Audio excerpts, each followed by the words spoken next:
I remember being in my adolescent years, way younger than I am now, wondering if there would be a period in my adult years just being ready to travel at a moment's notice, travel internationally across the globe, and just not bat an eye at the idea of it. And it wasn't like a thing that most of the adults in my life were usually doing. In fact, I don't think any of the adults at all that I had growing up were internationally traveling the way that I wanted to. This was just a little aspiration, a dream that little Sky wanted. It just spawned out of the ether of my thoughts of what I thought living as an adult would be like. Now, I'm probably 9 years into my adult life right now. I just turned 27 last summer. And to say that out loud is kind of crazy. I remember being at my friend's birthday party and everyone was calling me Unc already. Unc. And, damn. I'm gonna need a moment real quick. Hold on. Nah, I'm really pushing 30. I am Unc. But that's besides the point. I'm already at this age, and internationally traveling is not a common hobby that I have already. I mean, I traveled more times internationally than the American adults my age already. But it's not like a second nature habit to come around. It still does feel like a big task, especially in my oncoming trip to Germany now. I am thinking about that trip every single day, but it's still a task that I do have to consciously think about and prepare for. And I don't see it being a thing that I just naturally do until later in my life. But I think that goes for most things that you do in life. I'm filming this video right now after a 10-hour work shift and a whole other hour of working at the gym. And I'm feeling like my younger years in college where I had to dance 4 days out of the week, back to back, dance for ballet, anatomy for dance, African dance, and point, back to back. And that was tiresome, but it became second nature to me because I was doing it as a course daily while I was dorming. So when I list it out like that, it isn't really as tiring as it sounded because I was doing it every single day. Now, would I be capable of doing that now? That's another story. I am still Unc, Ooh. Just thinking about that now, all the releves and the tendus and I don't even think I could do the African dance right now. I didn't even mention the rehearsals for the performances that I had to do. That was the icing on top of the cake. That was during the weekend. So it was more than 4 days that week. It was probably the entire week. I probably have 1 day off the entire semester. But I say all that to bring me back to my main point. I'm 27 years old, and it's still a hard task to do to internationally travel.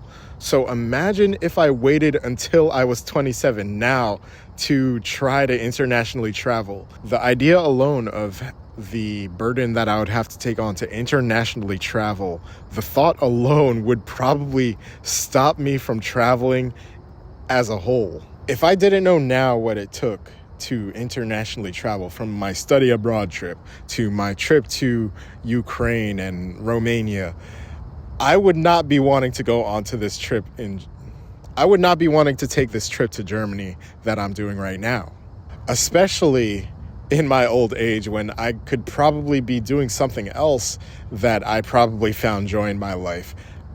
Now that I've internationally traveled, I know the joy of that. And I'm here to spread the joy of that because I know it's very rare for Americans my age to be internationally traveling the way that I've been. This is going to sound a little bit complicated, but you only get that desire to do something that difficult unless you already had prior experience of doing that. When it came to my dance classes, I probably wouldn't have taken 4 dance classes back to back unless I was already a bit of a dance expert, let's say. The same goes for internationally traveling. If you don't know what it takes to internationally traveling and you're already at age 30, you probably will just chill at home and just be content with that. because you don't want to be 40 or 50 years old trying to make your way through Budapest, because there were a lot of obstacles, let's say. If I'm to call back to a moment right now when I was solo traveling in Romania, which I will say is the one con when you're solo traveling. When I was pulling my suitcase, I just got off the airplane, arrived at the airport, and I carried a lot of luggage, probably more than I should have. But I had my book bag and my suitcase, and I was lugging that giant hefty suitcase along. And then I guess I pulled a muscle in my back. I wasn't as strong as I thought I would because, unk. But luckily, I'm just young enough to get through a pain like that, because I've had pulled muscles before in my dance classes. I remember doing giant lifts in my dance performances, and I had a lot of stress on my back, which I did have to go to physical therapy for. But, I worked my way through the pain, and I'm just young enough to get through injuries like that. But when I made it to the airport and I pulled my muscle, I was thinking, man, if I was just a little bit older than I am now, I probably would not make it through the rest of the trip. But, I'm a fast healer for those kinds of pains, so it was no big deal. Now, that's why I think when you're probably in your mid-20s would be the right age when you can internationally travel and not really have to worry about that kind of thing. And I just thought this video would be helpful for the people in their mid-20s that wanted to internationally travel. And I'm also a travel agent, so if you need some international travel tips or some ideas of where you want to go, I can help you book that travel. You can just reach out to me on my Instagram and we can work something out. On my Instagram, you can see a lot of the behind the scenes that it takes to make this YouTube channel possible. Oh, I think that was a blue jay. But on my Instagram, Sky Solo Travels, you can see a lot of the behind the scenes that I use to make this possible. And it's also a way to reach out for my travel agency, which I'm building up now.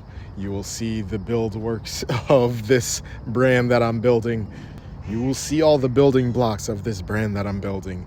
And it is inspired by this channel here, because there are a collect group of you that like me posting here. I got 48 subscribers now, and I'm very happy to see that. I'm glad there are people that like what I'm saying, because I'm glad to see there's people out here who really just vibe with what I'm saying. It puts a smile on my face when I see you guys comment and tell me about your international travel experiences, or if you guys have any thoughts or input to add to the conversation. I'd be glad to hear y'all out. I do go through the comments and I reply to all of them and if you guys enjoyed this video, please like and subscribe. And if you enjoy these international travel topics, I appreciate you guys sticking around.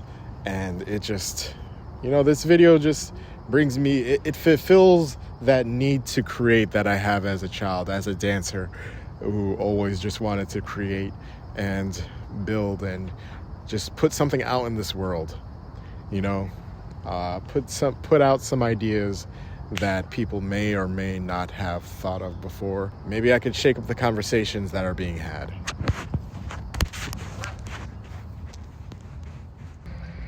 Just woke up mad early, about to film another video for the YouTube. Make sure you watch it. It's gonna be about